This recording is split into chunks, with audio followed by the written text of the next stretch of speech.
Republican challenger Tudor Dixon was back in Muskegon today for a campaign rally with the election now less than 4 weeks away. 13 on your side's Trevier Gonzalez was there tonight, and he joins us now with the latest details. Yeah, Keeley, the last time we saw Dixon campaigning in Muskegon was last month with the help of special guest Donald Trump Jr. Now, there were a number of speakers today pledging their support for Dixon, but this time she was the main event, and it was the values of faith that took center stage. Now, Republican after Republican candidate spoke before a filled audience in the Living Word Church here in Muskegon. Now, it started much like a church service, opening with song and prayer, and eventually candidates took a more direct approach by suggesting Michigan's Democratic candidates are too radical. One attendant we caught up with beforehand said Dixon wasn't her first choice before she won the GOP nomination, but says she believes the state's leadership needs to change.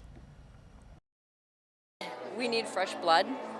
We need somebody who's going to stand up for us and let the people speak. Right now, I don't feel like we're getting that at all. Something that was also addressed several times was Thursday's debate. Speakers who spoke in support of Dixon overwhelmingly said that they believe Dixon was the victor. Matt DePerno, who is running for Attorney General against Dana Nessel, even saying that Tudor Dixon, quote, absolutely crushed Gretchen Whitmer. Now, when it came to issues that discussed here, abortion was a priority topic, with several emphasizing the right to life.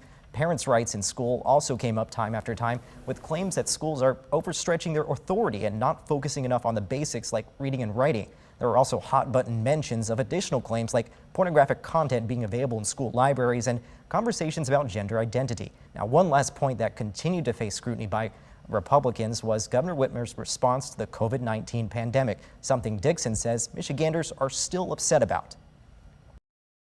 This is what you did to us, and this is why we're mad.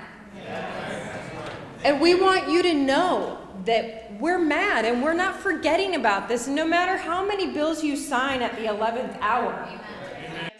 The final note that Dixon left with prospective voters is that she would, quote, fight with prayer, whereas her opponent would fight like hell. Now, the next debate between Governor Whitmer and Tudor Dixon is on the 25th at Oakland University. Keeley?